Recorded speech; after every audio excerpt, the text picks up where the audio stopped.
Hello friend, आप सभी का स्वागत है आर के क्लासेस यूट्यूब चैनल पर। आज की इस वीडियो में हम CTET level 2 social science paper जनवरी 2012 के सीडीपी के क्वेश्चन देखने वाले हैं। यदि ये वीडियो आप पहली बार देख रहे हैं तो हमारे चैनल को सब्सक्राइब कर लीजिए। इससे आपको हमारी आने वाले वीडियोज़ की नोटिफिकेशन मिलती रहेगी।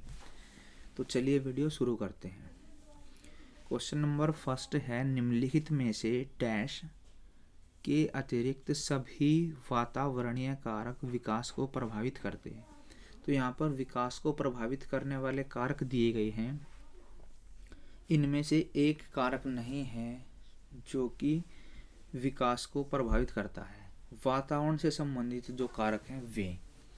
तो इसका correct answer option number B हो जाएगा, सेकंड वाला, शारीरिक गठन। मानव के शारीरिक गठन को एक पर्यावरणीय कारक नहीं माना जाता है। यह मानव विकास का जैविक गुण है। नेक्स्ट क्वेश्चन है, सीमा हर पाठ को बहुत जल्दी जबकि लीना उसे सीखने में ज़्यादा समय लेती है। मतलब एक लड़की सीमा है जो जल्दी सीख जाती है, लीना जो है वो देरी से सीखती है। यह विकास के डैश सिद्धांत को दर्शाता है। तो यह व्यक्तिक विभिन्नता, इंडिविजुअल डिफरेंस को दिखाता है कि हर बच्चा जो है अपने आप में अलग होता है। सभी की सीखने की जो दर होती है वो अलग अलग होती है। विकास की कोई निश्चित सीमा नहीं होती है। बच्चों में बोलने की क्रिया वैश्विक स्तर पर होती है, परंतु सही तरीके से बोलने की प्रकृति भिन्न भिन्न हो सकती है। इसे व्यक्तिगत अंतर का सिद्धांत कहते हैं। अगला क्वेश्चन है, विकास शुरू होता है, जो डेवलपमेंट है उसकी शुरुआत कहाँ से होती है? प्रसव पूर्व अवस्था से, मतलब बच्चे के जन्म होने से पहले से, मतलब माँ के पेट में ही जो है बच्चे का विकास शुरू हो जाता है। एक बच्चे का विकास प्रसव पूर्व अवस्था से ही प्रारंभ हो जाता है। माँ के पेट से ही बच्चा सीखना प्रारंभ कर देता है। इस अवस्था में परिपक्वता, मानसिक व शारीरिक वृद्धि होती है। नेक्स्ट क्वेश्चन है, निम्नलिखित में से कौन सा मुख्य रूप से आनुवंशिकता संबंधी कारक है? मतलब कौन सा कारक है इनमें से जो आनुवंशिकता से संबंधित है? तो इसका हो जाएगा ऑप्शन नंबर सी, आँखों का रंग। जो आँखों का रंग होता है वो किसी बच्चे की आँखों का रंग उसके आनुवंशिकता पर निर्भर करता है। मतलब उसकी मम्मी पापा या उसके दादा नाना इनसे जो है मैच करेगा। मानव की आँखों के रंग का निर्धारण जीन के कारण होता है। सामान्य तौर पर आनुवंशिक रूप में आँखों के रंग के लिए 15 जीन उत्तरदायी होते हैं। शिक्षकों को यह सलाह दी जाती है कि वे अपने शिक्षार्थियों को सामूहिक गतिविधियों में शामिल करें, क्योंकि सीखने को सुगम बनाने के अतिरिक्त ये डैश में भी सहायता करती है। तो जब बच्चे ग्रुप में काम करेंगे तो उनका क्या होगा, सोशलाइजेशन, सामाजिकरण होगा, उसमें भी ये चीज़ जो है मदद करती है। शिक्षा के संदर्भ में सामाजिकरण का आशय आसपास के सामाजिक वातावरण में आदर्शों, रीति रिवाजों, परंपराओं, नियमों को स्वीकारना और उसी के अनुसार स्वयं को समायोजित करना, यह मानवीय अंतःक्रिया को बढ़ाता है। समूह गतिविधियों के माध्यम से शिक्षार्थी सामाजिकता को अच्छे ढंग से सीखते हैं। मतलब बच्चों का जो सोशलाइजेशन है वो ग्रुप में अच्छे से होता है। एक विद्यार्थी अपने समकक्ष व्यक्तियों के समूह के प्रति आक्रामक व्यवहार करता है और विद्यालय के मानदंडों को नहीं मानता। इस विद्यार्थी को डैश में सहायता की आवश्यकता है। तो इसका ऑप्शन नंबर सी हो जाएगा, भावनात्मक क्षेत्र। ब्लूम टैक्सोनॉमी आप सभी ने पढ़ी होगी, जो कि कोग्निटिव, अफेक्टिव और साइकोमोटर डोमेन की यहाँ पर ये बात करती है। ब्लूम वर्गीकरण के अनुसार अधिगम के 3 मुख्य कार्य क्षेत्र होते हैं, संज्ञानात्मक, मनोगत्यात्मक और भावात्मक। छात्रों के लिए भावात्मक क्षेत्र काफ़ी महत्वपूर्ण है। इससे छात्रों में मानवीय गुण जैसे नैतिक मूल्य, भावनाएं, व्यवहार, प्रेरणा, इनका विकास होता है। जो साइकोमोटर होती है संज्ञानात्मक, ये दिमाग से जुड़ी हुई है चीज़ों के लिए उत्तरदायी होती है।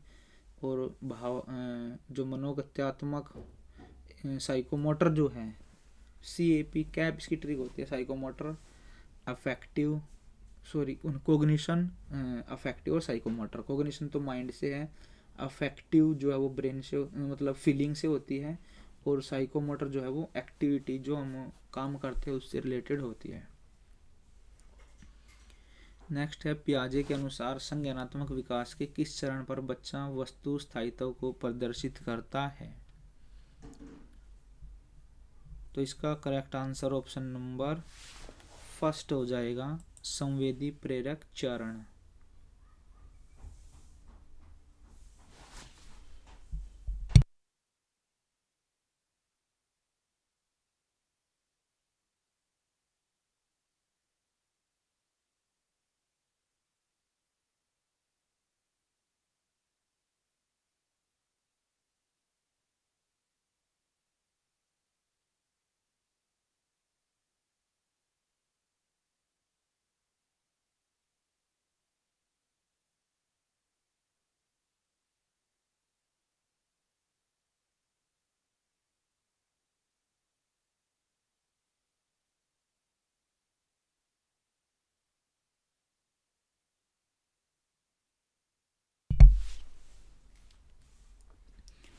तो ये देखिए जो सेंसरी मोटर स्टेज होती है पहले वाली 0 से 2 साल तक के बीच की, तो जब इसका लास्ट चरण होता है, मतलब इसका जो आखिरी टाइम है, वहाँ पर जो है बच्चे के अंदर वस्तु जो ऑब्जेक्ट परमानेंसी है वो पर गुण बच्चे के अंदर आ जाता है।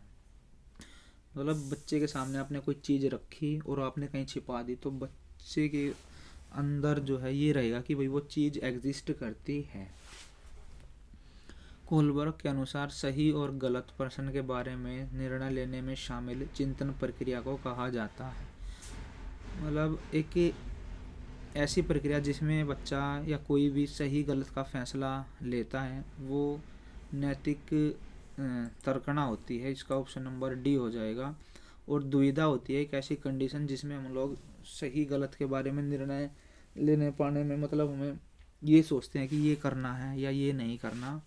तो ये आपने इसकी जो थ्योरी है उसमें पढ़ा भी होगा कि इसने एक हिंज की स्टोरी सुनाई थी बच्चों को। उसकी पत्नी जो है वो बीमार पड़ जाती है, फिर बच्चों से क्वेश्चन करता है कि भाई उसने स्टोर में चोरी कर ली थी क्योंकि दवाइयों के दाम ज़्यादा बताए थे इसको। तो ये आप सभी ने पढ़ा भी होगा इसके बारे में। कोहलबर्ग ने नैतिक तर्क वितर्क को चिंतन प्रक्रिया के रूप में परिभाषित किया है, जिसमें सही व गलत से संबंधित निर्णय शामिल होते हैं। उनके अनुसार नैतिक तर्क वितर्क का विकास किसी व्यक्ति की उम्र से संबंधित होता है। उनका मुख्य उद्देश्य इस बात की खोज करना है कि किस प्रकार वयस्क व बच्चे अपने व्यवहार में नैतिकता को नियंत्रित करते हैं।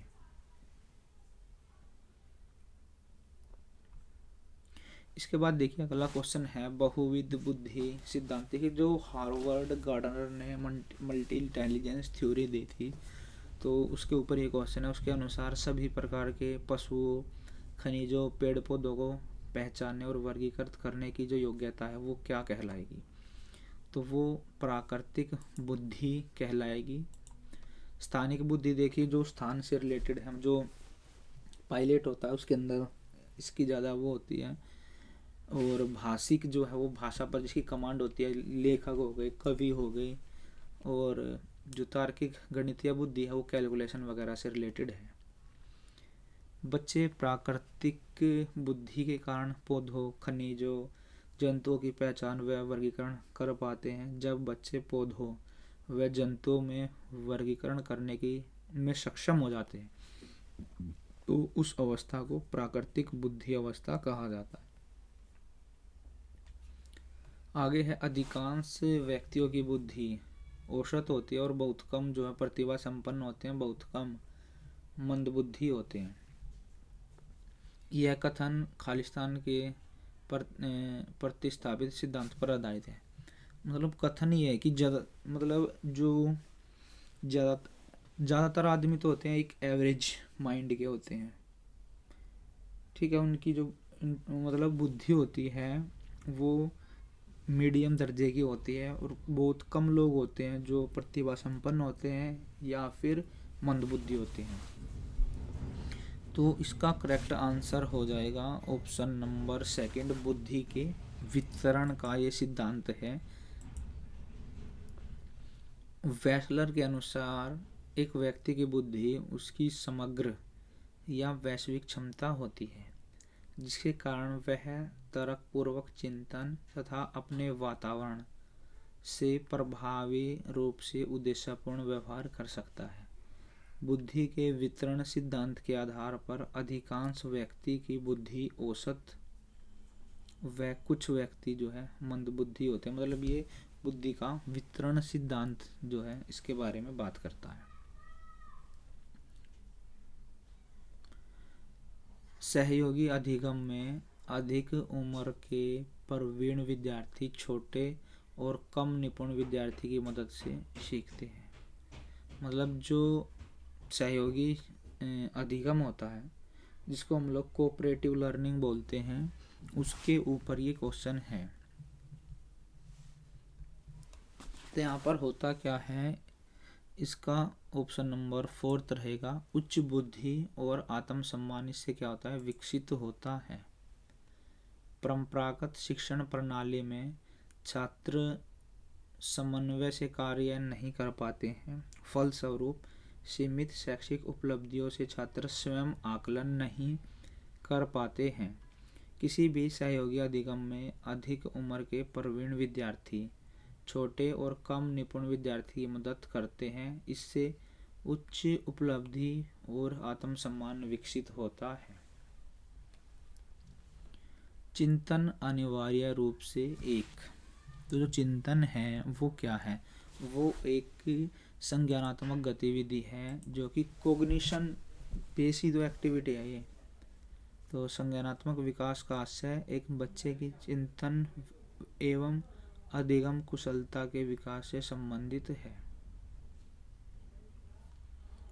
एक बाल केंद्रित कक्षा में बच्चे सामान्यतः सीखते हैं। तो चाइल्ड सेंटर्ड क्लास है, उसमें बच्चे कैसे सीखते हैं। तो इसमें बच्चे देखिए व्यक्तिगत रूप से भी सीखते हैं और ग्रुप में भी सीखते हैं। व्यक्तिगत और सामूहिक दोनों रूप में बच्चे सीखते हैं। एक बाल केंद्रित कक्षा में छात्र व्यक्तिगत एवं सामूहिक रूप से विषय पर चर्चा करते हैं तथा एक दूसरे को अपने अपने दृष्टिकोणों से अवगत कराते हैं। इस प्रकार छात्रों में इससे समन्वय की भावना विकसित होती है। नेक्स्ट क्वेश्चन है, एक अच्छी पाठ्यपुस्तक डैश से बचाती है। मतलब इनमें से किस चीज़ से बचाती है, तो वो लैंगिक पूर्वाग्रह से बचाती है एक अच्छी पुस्तक। इसका फर्स्ट हो जाएगा। लैंगिक पूर्वाग्रह का दोनों ही लिंगों पर नकारात्मक रूप से प्रभाव पड़ता है। इससे बालक व बालिकाएं अपने अपने विकास व महत्व के प्रति सही विचार नहीं रख पाते हैं। इस प्रकार की सामाजिक बाधाओं को शिक्षक अपने अध्यापन कार्य में नए चिंतन व विधियों के प्रयोग से दूर कर सकते हैं।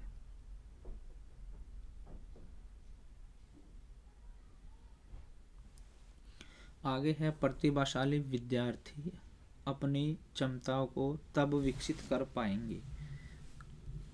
कब कर पाएंगे, देखिए जब बच्चे जो हैं, इसका फोर्थ रहेगा यहाँ पर नीचे, अन्य विद्यार्थियों के साथ अधिगम प्रक्रिया में जुड़ते हैं। कक्षा में ऐसा वातावरण उपलब्ध कराया जाता है जिसमें प्रत्येक छात्र स्वयं को सहयोगात्मक एवं प्रोत्साहनात्मक रूप से सुरक्षित महसूस करते हैं। छात्र अपने अपने दृष्टिकोणों को स्वतंत्र पूर्वक व्यक्त कर पाते हैं। नेक्स्ट है, समावेशी शिक्षा उस विद्यालयी शिक्षा व्यवस्था की ओर संकेत करती है। जो इंक्लूसिव एजुकेशन होती है वो किस ओर इंडिकेशन करती है, तो इसका हो जाएगा ऑप्शन नंबर बी, जो उनकी शारीरिक, बौद्धिक, सामाजिक, भाषिक या अन्य विभिन्न योग्यता स्थिति को ध्यान में रखे बगैर सभी बच्चों को शामिल करती है। मतलब एक ऐसी शिक्षा व्यवस्था जो बच्चों का भाई कैसा शरीर है या कैसा उनकी भाषा है, क्या उनकी योग्यता है, इस चीज़ को ध्यान में नहीं रखती, सभी बच्चों को जो है शामिल होते हैं उसके अंदर, सभी बच्चे मिलकर पढ़ते हैं। एक कक्षा में भिन्न भिन्न क्षमता वाले छात्र बिना किसी भेदभाव के अध्ययन करते हैं। इस प्रकार की कक्षा में भेदभाव शामिल नहीं है। इसका उद्देश्य प्रत्येक विद्यार्थी को अधिगम के समान अवसर उपलब्ध कराना है। अगला क्वेश्चन है, डिसलेक्सिया मुख्य रूप से डैश की समस्या से संबंधित है। तो ये हो जाएगा, एक पढ़ने से संबंधित ये विकार है डिसलेक्सिया। इसमें बच्चा सही से नहीं पढ़ पाता है। डिसलेक्सिया बच्चों में पढ़ने की क्षमता से संबंधित है। डिसलेक्सिया से ग्रसित छात्र उस समय भ्रमित होता है जब वह सामने दिखने वाले शब्द बी व डी को पढ़ता है। इसमें विशेष रूप शब्द को पढ़ने के लिए विशेष प्रयास। देखिए, इस तरह से ये हो सकता है कि भाई बच्चा एम को डब्ल्यू पढ़ दे या डब्ल्यू को एम पढ़ दे, मतलब बच्चे के अंदर एक कन्फ्यूजन सी होती है। इसके बाद अगला क्वेश्चन देखते हैं, श्रवण ह्रास से ग्रसित बच्चे कक्षा में किस सबसे मुख्य कुंठा, मतलब एक बच्चा है जिसके अंदर हियरिंग इम्पेयरमेंट है, मतलब बच्चे को सुनने से संबंधित प्रॉब्लम है, तो बच्चे को प्रॉब्लम कब होगी, कुंठा का सामना बच्चा कब करेगा। तो यहाँ पर देखिए, दूसरों के साथ बातचीत तो कर नहीं सकता बच्चा, और सूचनाओं को बांटने की जो क्षमता है यहाँ पर उसको जो है कुंठा अनुभव होगी। श्रवण क्षमता से व्यक्ति संसार से संपर्क बनाए रखता है। वह विचारों को प्राप्त करने तथा व्यक्त करने में महत्वपूर्ण भूमिका निभाता है। सुनने में अक्षम छात्रों को सामाजिक संप्रेषण व कक्षा में शैक्षिक समस्याओं का सामना करना पड़ता है। व्यवहार का करना पक्ष डैश में आता है, तो इसका करेक्ट आंसर हो जाएगा ऑप्शन नंबर फर्स्ट हो जाएगा ये। मतलब व्यवहार जो है वो कोग्निशन से संबंधित है, तो कार्य के माध्यम से सीखना अधिगम के संज्ञानात्मक क्षेत्र का विशेष गुण होता है। इसे मनोवैज्ञानिक ब्लूम के द्वारा, ब्लूम टैक्सोनॉमी, जो ब्लूम वर्गीकरण सिद्धांत है, उसमें दर्शाया गया है। अगला क्वेश्चन है, एक विद्यार्थी मेडिकल कॉलेज में एडमिशन लेना चाहता है, उसके लिए बहुत ज़्यादा मतलब हार्ड परिश्रम करता है बच्चा, ताकि वो भाई उस एग्ज़ाम को क्रैक कर सके, उसमें उत्तीर्ण हो सके। तो बच्चा यहाँ पर आंतरिक रूप से विपरीत है, वो सेल्फ मोटिवेटेड है ना, तो इसका फर्स्ट हो जाएगा। जब कोई व्यक्ति आंतरिक कारकों से प्रेरणा लेता है तो उसे आंतरिक रूप से विपरीत कहा जाता है। ये आंतरिक कारक कुछ नया करने को प्रेरित करते हैं।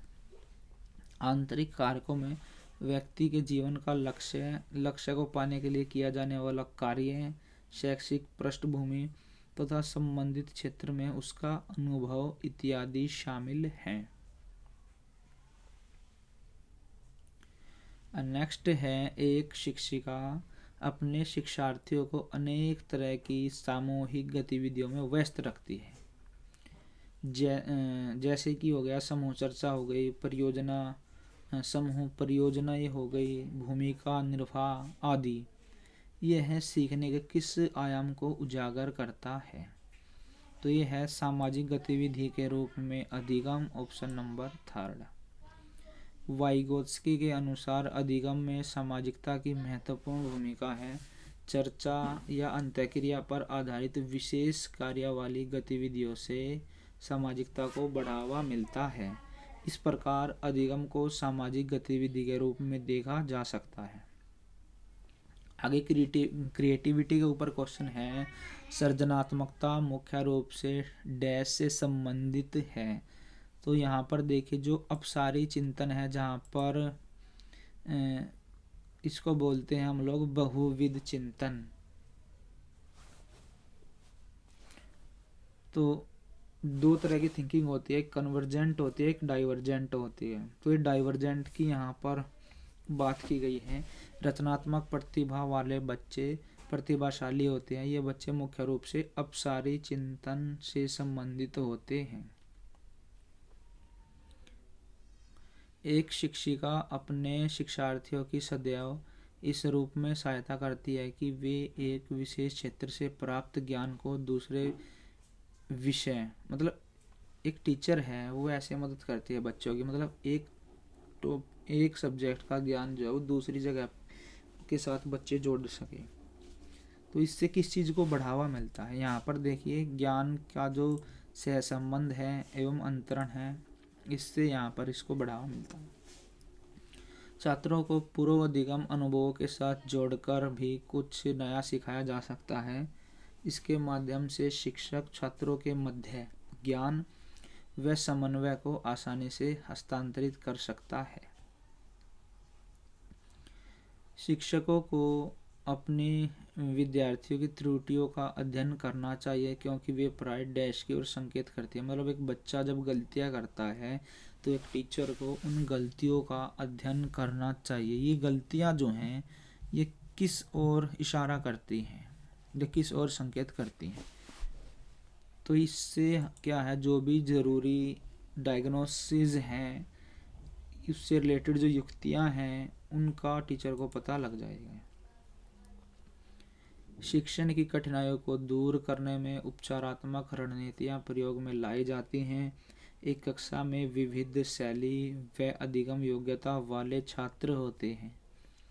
इनमें से कुछ चित्र के माध्यम से बेहतर समझते हैं तो कुछ सर्वे माध्यम से। उपचारात्मक शिक्षण में उपयुक्त रणनीतियों का प्रयोग कर छात्रों की अधिगम संबंधित समस्याओं को दूर किया जाता है। जैसे एक डॉक्टर किसी पेशेंट का डायग्नोस करता है, पता लगाता है क्या बीमारी है, उसके बाद फिर उसका इलाज करता है। इसी तरह से एक टीचर बच्चों के सामने जो भी लर्निंग से रिलेटेड प्रॉब्लम आती है उनको डायग्नोस करके फिर उसको ठीक करता है। जब पूर्व का अधिगम नई स्थितियों के सीखने को बिल्कुल प्रभावित नहीं करता है तो क्या कहलाता है। तो यहाँ पर देखिए अधिगम का शून्य स्थानांतरण होता है। मान लीजिए आपने कोई नई चीज़ सीखी और वो आपने मतलब पहले आज तक जितनी चीज़ें सीखी है उससे उसका कोई भी लेना देना नहीं है, कोई रिलेशन उनका नहीं है, तो यहाँ पर लर्निंग जो है जीरो लर्निंग ट्रांसफ़र हुई है। यहाँ पर अधिगम के शून्य स्थानांतरण से आशय एक ऐसी स्थिति से है जहाँ पूर्व में सीखे ज्ञान या कुशलता का प्रयोग नई सीख को न तो आसान करता है और ना ही यहाँ पर कठिन बनाता है। मतलब उसका जो है उससे कोई भी संबंध नहीं होता है। इसके बाद आगे है पियाजे के अधिगम के संज्ञानात्मक सिद्धांत के अनुसार यह प्रक्रिया जिसके द्वारा संज्ञानात्मक संरचना को संशोधित किया जाता है कहलाती है। तो जो पियाजे की थ्योरी है कोग्निशन वाली, उसके ऊपर ये क्वेश्चन है। तो इसमें जो संज्ञानात्मक संरचना को संशोधित किया जाता है तो इसका हो जाएगा समावेशन। समावेशन में व्यक्ति द्वारा पहले से ज्ञात कुछ बातों की सहायता से कुछ नया प्राप्त करने की समझ। देखिए यहाँ पर समावेशन एक एकोमोडेशन और एडजस्टमेंट आपने पढ़े होंगे पियाजे की जो थ्योरी है उसमें। तो समावेशन में क्या होता है, जो व्यक्ति द्वारा पहले से जो भी चीज़ उसको पता होती है उसकी सहायता से कुछ नई चीज़ सीखी जाती है। अभिप्रेरणा के सिद्धांत के अनुसार एक शिक्षिका डैश के द्वारा सीखने को संवर्धित कर सकती है। तो इसका हो जाएगा ऑप्शन नंबर 3, विद्यार्थियों से वास्तविक अपेक्षाएं रखने। अभिप्रेरणा के सिद्धांत के अनुसार एक शिक्षक द्वारा वास्तविक अपेक्षाओं के आधार पर छात्रों के अधिगम के लक्ष्य को निर्धारित किया जाता है। इस सिद्धांत के अनुसार शिक्षक को यह प्रयोग छात्रों की कार्यक्षमता पर सकारात्मक प्रभाव डालता है। इसके बाद आगे देखते हैं, एक शिक्षिका अपने शिक्षण में दृश्य सर्वे सामग्री जो ऑडियो विजुअल एड होती है और शारीरिक गतिविधियाँ जो फिजिकल एक्टिविटी होती है उनका प्रयोग करती है। क्यों करती है? तो इसका हो जाएगा, इनसे क्या है, जो अधिकतम जो हमारी सेंसेस है हमारे, उनका ज़्यादा इसमें प्रयोग होता है। तो इनमें अधिकतम इंद्रियों का उपयोग सीखने को संवर्धित करता है। शिक्षण में अधिकतम इंद्रियों के प्रयोग से शिक्षण अधिगम प्रक्रिया संवर्धित होती है। शिक्षण के दौरान दृश्य सर्वे सामग्री का प्रयोग छात्रों को एकाग्रचित्त तथा कार्य हेतु प्रेरित करने में सहायक होता है। नेक्स्ट क्वेश्चन है, जब एक शिक्षिका दृष्टि बाधित शिक्षार्थियों को कक्षा के अन्य शिक्षार्थियों के साथ सामूहिक गतिविधियों में शामिल करती है तो वह, मतलब एक बच्चा है जिसको देखने से संबंधित समस्या है, अन्य बच्चों के साथ कोई ग्रुप में एक्टिविटी हो रही है, शामिल करती है, तो यहाँ पर टीचर जो है वो समावेशी शिक्षा की भावना के अनुसार काम कर रही है, जो इंक्लूसिव एजुकेशन है उसकी तरह यहाँ पर काम किया जा रहा है। समावेशी कक्षा में सभी विद्यार्थियों के साथ समान व्यवहार किया जाता है। सीखने के क्रम में किसी प्रकार की भिन्नता या कठिनाई के आधार पर शिक्षार्थी के साथ कोई भेदभाव नहीं किया जाता है। दृष्टिबाधित विद्यार्थी को कक्षा के अन्य विद्यार्थियों के साथ सामूहिक गतिविधियों में भाग लेने के लिए प्रेरित करना। इसके बाद देखिए, नेक्स्ट क्वेश्चन है, विज्ञान एवं कला प्रदर्शनियाँ, संगीत एवं नृत्य प्रस्तुतियाँ तथा विद्यालय पत्रिका निकालना डैश के लिए है। मतलब विज्ञान और कला की प्रदर्शनियाँ लगा दी गई हैं, संगीत और नृत्य प्रस्तुतियाँ की गई और विद्यालय पत्रिका निकाली गई है। तो यहाँ पर इनसे क्या होगा, देखिए, इनसे बच्चों को एक रास्ता मिलेगा सृजनात्मक मार्ग उपलब्ध कराने के लिए, मतलब बच्चे की क्रिएटिविटी को इनसे बढ़ावा मिलेगा। विज्ञान एवं कला प्रदर्शनियों, दृश्य, नृत्य और संगीत कार्यक्रमों के साथ साथ विद्यालय द्वारा प्रकाशित पत्रिका के माध्यम से छात्रों को अपनी रचनात्मक प्रतिभा को विकसित करने का अवसर मिलता है। तो इस वीडियो के अंदर हम लोगों ने सीटेट लेवल 2 सोशल साइंस जनवरी 2012 के पेपर के सीडीपी के क्वेश्चन देखे हैं। उम्मीद करते हैं आपको ये वीडियो पसंद आई होगी। यदि ये वीडियो आपको अच्छी लगी हो तो इसको लाइक करें, शेयर करें और कमेंट बॉक्स के अंदर अपने कमेंट ज़रूर डालिएगा।